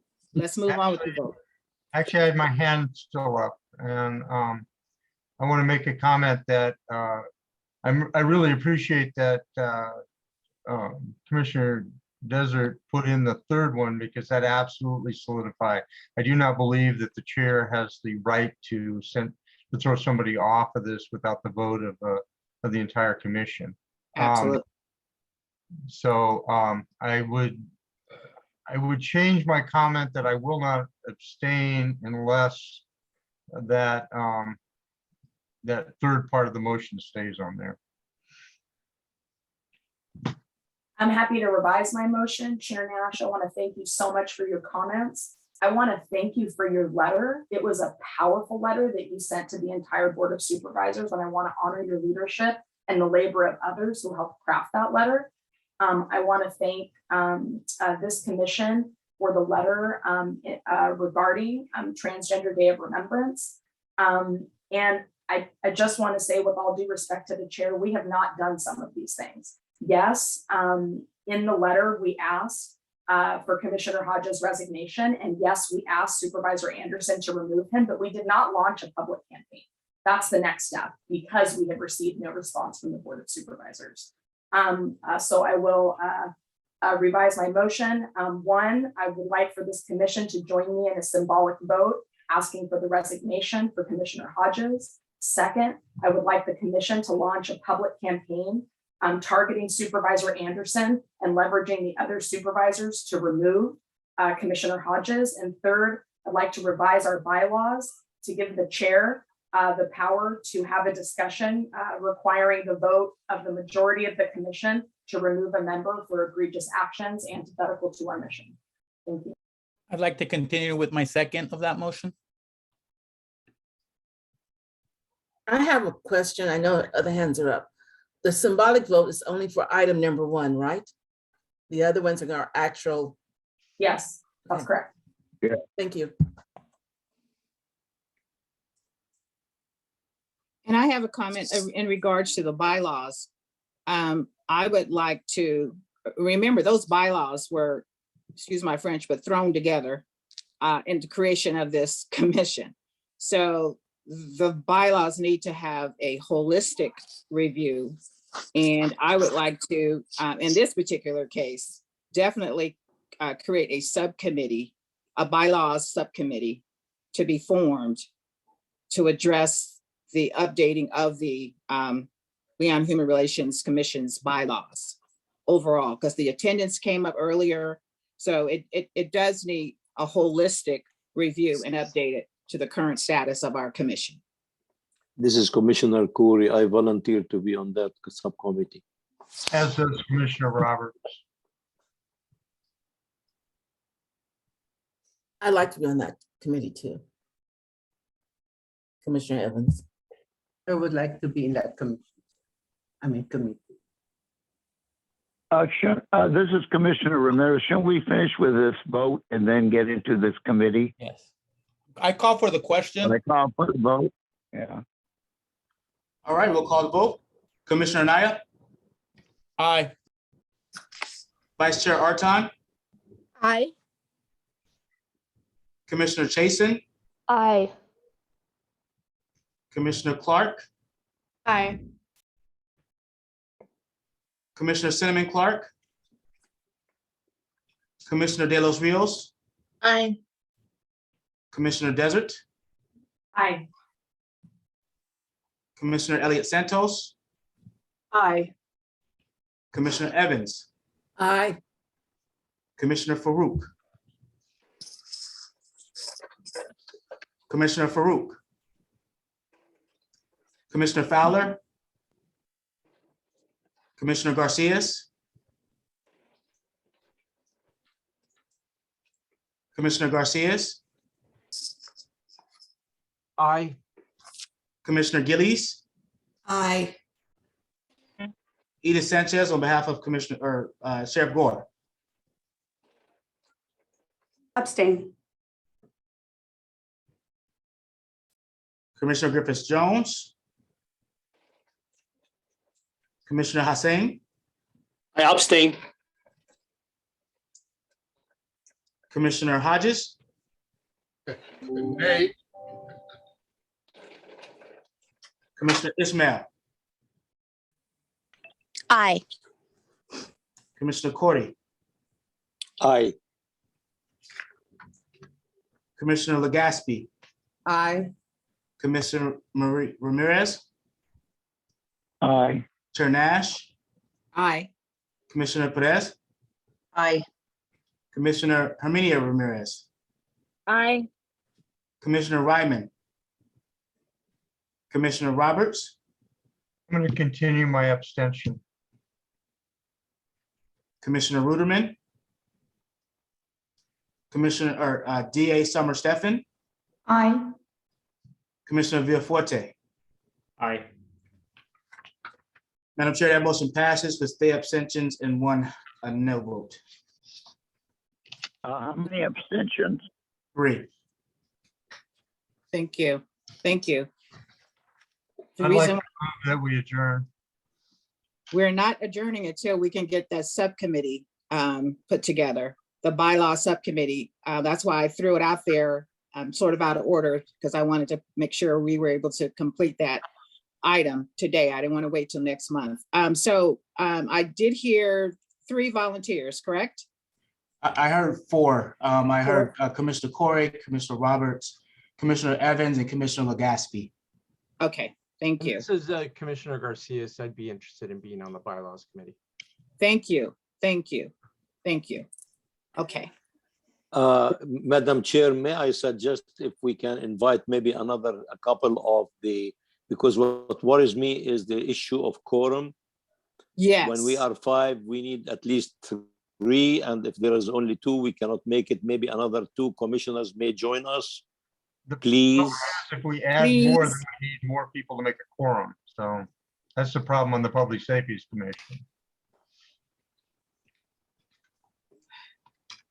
And what we could do, Madam Chair, is I could ask people to consider it and send me an email if you would like to be a part of it. Okay. Okay. And Appreciate then it. we could take that tally and we could take it offline and me, you, the vice chairs can discuss.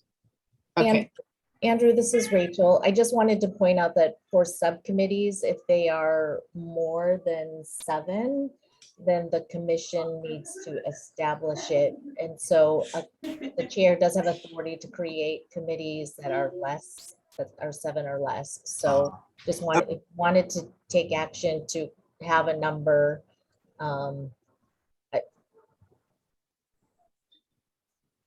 Trying to think the best way to do it. If anybody who wants to participate now and it's over 8, then the commission should take action today.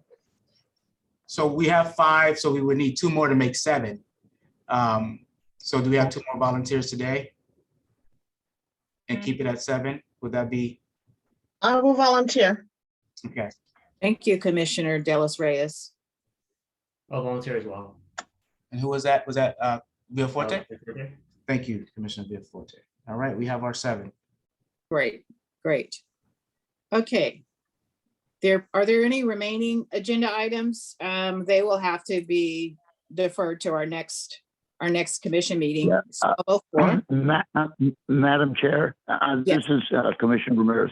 I would like to make sure that on our next agenda item, I think we've all seen that there's been a report released concerning the suicides at the county jail.